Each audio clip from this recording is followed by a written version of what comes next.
everyone. Last fall I planted a dozen parrot tulip bulbs by our front door, and a couple of weeks ago they bloomed. Parrot tulips are gorgeous with stripes and frilly edges. I planted some at our old house and have painted them before. I love the shapes they make when they wilt. So today I'm painting one of them. I'll be using a palette of warm colors, so that's everything in the four wells in the bottom of my palette here. I'm painting this one petal or section at a time, and I'll start with cadmium yellow light, and while it's still wet I will drop in cadmium yellow medium. The blazing orange here was made by mixing cadmium yellow light and opera, my hot pink color. And you can see how the colors want to flow together when I paint each wet yellow petal. This creates a nice soft texture that really looks like a petal. I'll be skipping around all over the tulip and paint petals that are not touching wet areas. That way one won't flow into its neighbor. The darkest shadows are red, and I'm using alizarin crimson for that. I'm working as quickly as I can here as usual. My other parrot tulip paintings took about 2 or 3 days to finish. I'm trying to bring this one in at around 3 hours, so it'll be a lot looser. But I think it's cool to see how quickly the main structure of this tulip is developing. Before I began painting, I applied masking fluid to a few strategic areas. You can see it along the top edge and in a few spots inside the tulip. Most of the highlights will be pure or very light yellow, along with a few white highlights.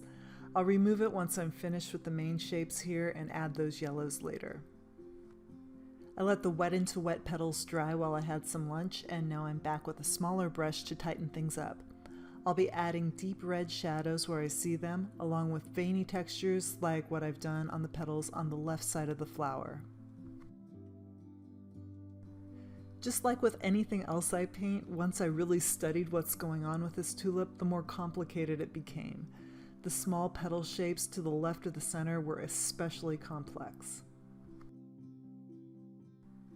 But when you're only working with a handful of colors, that makes your job a little easier and faster, and that's the main reason why I wanted to paint this tulip.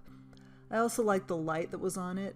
I took my reference photo a little after sunrise, so the light wasn't as flat, and some petals were in light and others were in shadow.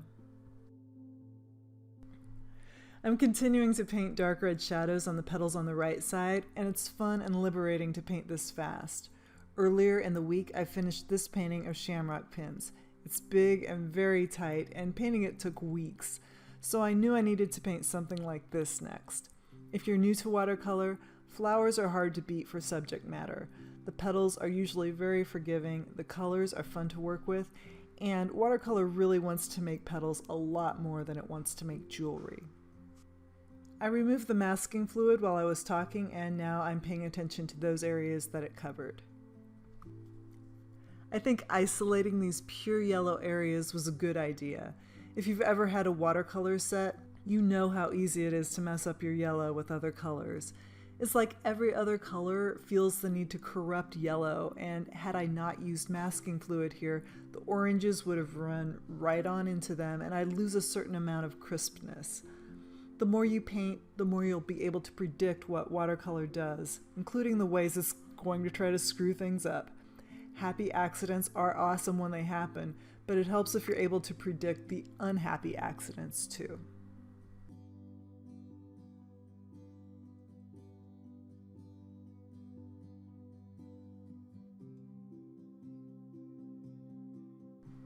I've painted a few greenish and yellowish lines on the center, and now I've added a few more details. Next, I am painting more veins and wrinkles in the petals and kind of skipping around all over the place.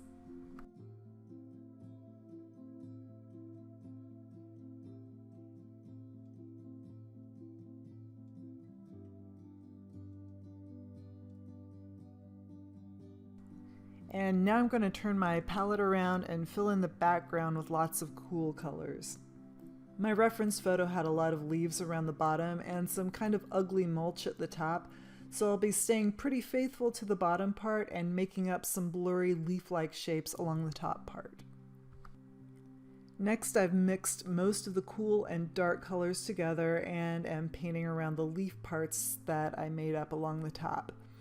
I want some of these colors to combine on the paper, and I'm using the same darks to define the leaves along the bottom too.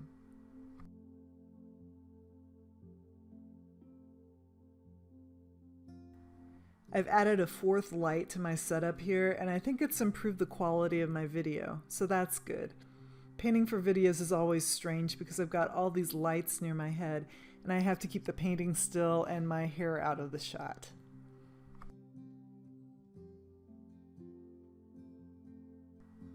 I'm adding some more darks to the top, and then I'll let it dry for a bit.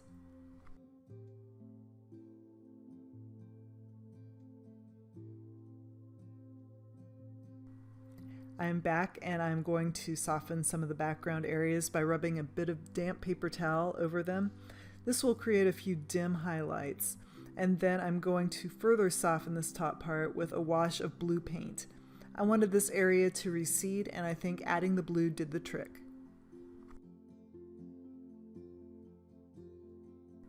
Then it's a few finishing touches, and it's time to take off the tape. I hope you enjoyed this video, and thanks so much for watching.